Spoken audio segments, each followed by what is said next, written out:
Numérique qui est né en septembre 2020 seulement.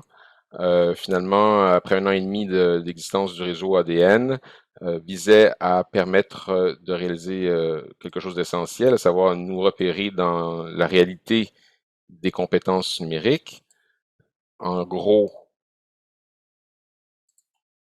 il s'agissait de cartographier les compétences, de caractériser les compétences et de créer un guide du routeur culturel au pays des compétences numériques, si on peut dire. L'analogie entre le territoire et le numérique est un sujet intéressant à creuser, mais plus concrètement, on voulait permettre aux acteurs culturels d'identifier les compétences numériques qui peuvent être pertinentes pour eux et elles. Évidemment, la vision était de voir quelles compétences on pourrait aller chercher en partant de celles qu'on possède. Donc, un peu comme à l'image d'un système de transport en commun, il y a plusieurs moyens d'arriver à notre destination, puis sachant par quelle station c'est déjà arrêté, on peut ne pas avoir à s'arrêter à toutes les stations. On peut prendre la ligne express. Donc, il y a une question d'orientation pour aider nos membres et nos directions et nos coéquipiers à se repérer, ainsi que nos collègues ADN, pour nous-mêmes, évidemment, comme dans les autres chantiers, c'est de l'auto-formation, mais aussi dans la perspective de formation continue, planifier et prioriser correctement les offres de formation au sein de nos associations pour nos membres, au sein de nos équipes pour le développement professionnel et pour les individus qui sont des artistes travailleurs autonomes, se développer leur propre parcours de formation, leurs propres itinéraires, comme je le disais. Enfin, la visée d'accompagnement, parce que c'est notre rôle comme ADN, c'était d'aider les acteurs culturels à cheminer sur cette voie de la découverte de soi, du développement personnel et professionnel pour s'épanouir dans leur transformation numérique. L'objectif principal, c'est de répertorier les compétences numériques de manière structurée et significative. Et c'est ce qu'on essaie de faire avec notre inventaire, qui n'est pas exhaustif, mais le petit extrait qu'on va vous présenter aujourd'hui fait partie d'un résumé de l'inventaire qui a été effectué jusqu'à présent, puisqu'on a dû retenir certaines compétences pour les montrer. Donc, le but, c'était une adaptation, pouvoir s'adapter au contexte changeant en cernant rapidement les compétences dont on aurait avantage à se doter. L'utilité, c'est de faire en sorte que les compétences soient repérables pour les secteurs culturels québécois et de dégager la vue en clarifiant les itinéraires justement possibles à travers une cartographie visuellement accessible à travers des cartes mentales notamment, aider à choisir les compétences finalement pour des fins de réussite dans le cheminement, comme on le disait. Les ADN actifs lors du transfert, Aurélie Loret du Regroupement québécois de la danse, moi-même pour la Fédération des télévisions communautaires autonomes du Québec. J'espère que ça enregistre bien puisque je parle vite. Sébastien Roy du Regroupement des arts pour des artistes en art visuel. Et le début a été avec une plus grosse équipe, mais on a été complété par les ADN Claudia Cortez du Conseil québécois du loisir et Ninon Jamais qui a remplacé Caroline Marcel pendant son congé de maternité pour Culture Saguenay-Lac-Saint-Jean, qui est partie vers le mois de novembre dernier, tandis que décembre progressivement, tandis que Claudia devait quitter avant la fin du mandat 1 en octobre, déjà en plein pendant le transfert qui s'est fait lors de la rencontre nationale 7. Donc, tous, d'une certaine façon, ont contribué au transfert, évidemment, comme se doit ceux qui étaient là dès le début. Les membres fondatrices, avec moi, Maryse Dupuis, Samia Asgui, des Arts et la Ville, et Caroline Marcel, de Culture Saguenay-Lac-Saint-Jean, comme je disais. Maryse Dupuis était aussi avec le RAV, était avec le RAV. Donc, le fait est que la démarche, c'est ça qui est le plus intéressant un petit peu dans notre proposition aujourd'hui, de vous faire part de ce qu'on a réussi et de ce qu'on a essayé de faire. Donc, on a dû se décider sur quel modèle on allait se baser pour le classement des compétences. On a examiné le cadre de référence du ministère de l'Éducation, des Loisirs et des Sports, qui sert pour l'École québécoise, la matrice de phase 13 qui est développée en Belgique pour développer une perspective qui met en relation la modalité de production des médias et les dimensions qui sont touchées par leur production, mais c'est un peu trop rigoureux ou rigide dans les deux cas. Donc, on s'est rabattu sur le modèle Digicomp qui est développé dans le cadre de l'Europe pour faire en sorte d'avoir des repères partagés et qui est assez ouverte pour qu'on puisse modifier les catégories. Donc, on a créé cette représentation des familles de compétences.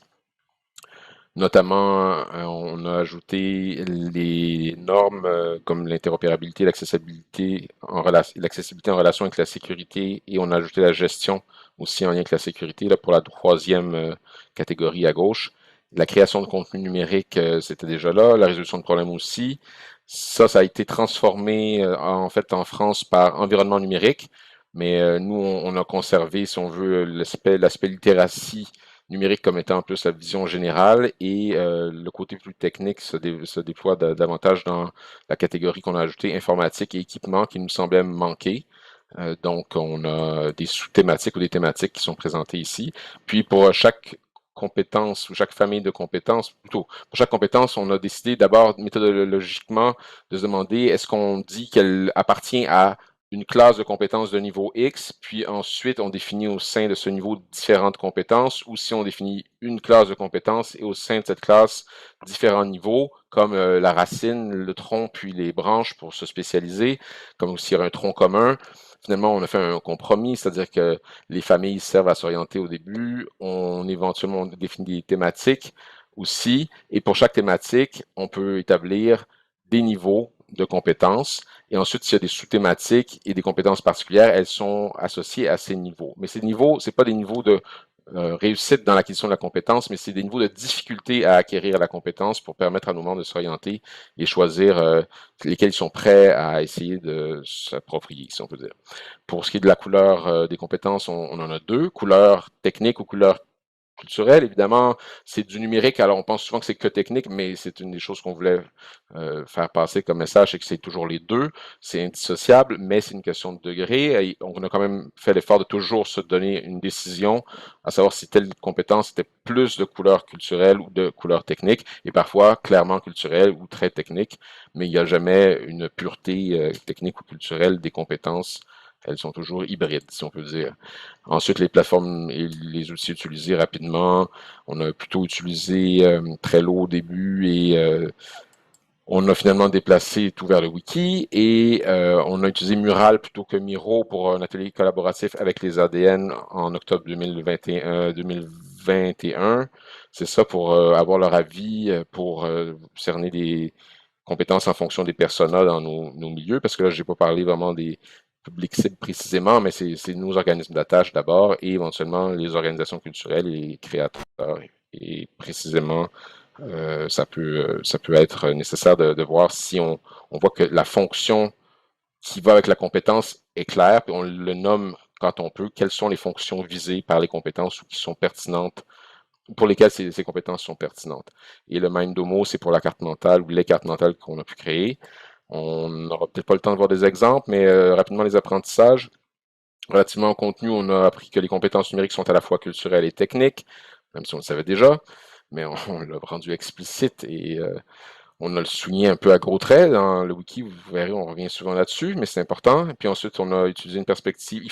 On a appris qu'il faut utiliser une perspective ni trop générale, ni trop particulière quand on veut trouver un nom de compétence pour que ça parle tout en étant assez intéressant pour plusieurs personnes pour qu'elles cherchent à voir si ça pourrait leur parler, justement. Et les compétences sont des composantes qu'il faut essayer de préciser pour que les gens voient qu'est-ce que ça signifie clairement. Et éventuellement, il faudra arriver à définir des critères d'acquisition et on n'est pas arrivé à ce stade-là.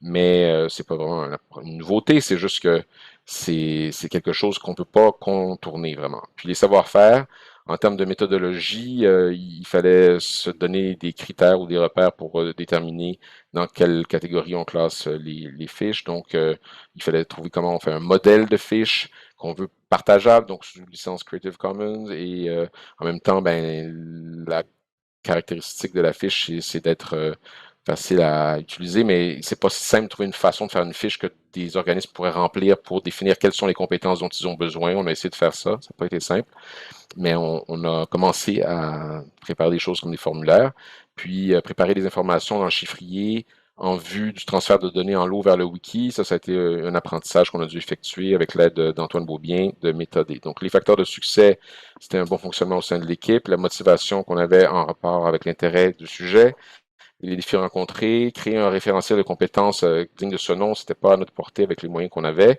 Créer un guide pour utiliser l'inventaire des compétences, comme on voulait le faire, le fameux guide du routeur pour travailleurs culturels, ça aurait demandé de pouvoir créer un site là, à l'image de Cyber Sain et Sauf, et on n'avait pas non plus le temps et les moyens pour le faire de façon à ce que ça soit très agréable et que ça apporte vraiment une plus-value par rapport au simple wiki qu'on a déjà là. Et dégager du temps et impliquer nos équipes pour qu'ils contribuent évidemment à préciser les compétences dont ils ont besoin encore une fois. Ça n'a pas été si simple, ni le fait qu'il y avait un grand roulement au sein du réseau des ADN. Enfin, vous pourrez aller voir l'inventaire des compétences, les fiches de compétences, l'arborescence des compétences. Il y en a plusieurs versions maintenant, en fonction du côté technique ou culturel, celles qui ont été faites jusqu'à présent ou les autres à venir, et un compte-rendu d'atelier participatif.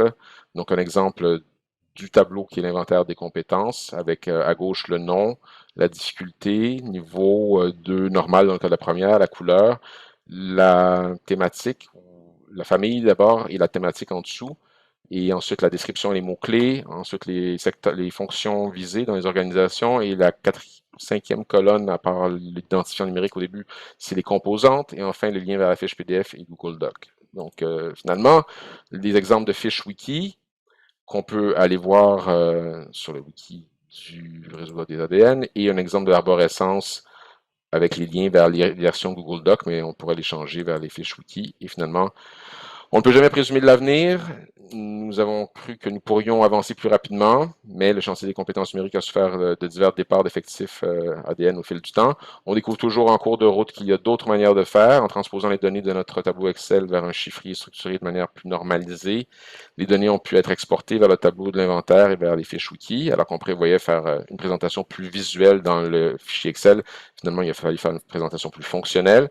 En conclusion, il vaut la peine d'apprendre à travailler en fonction de la possibilité de transfert automatique de données, même si ça peut représenter une perte de temps en apparence dans l'immédiat.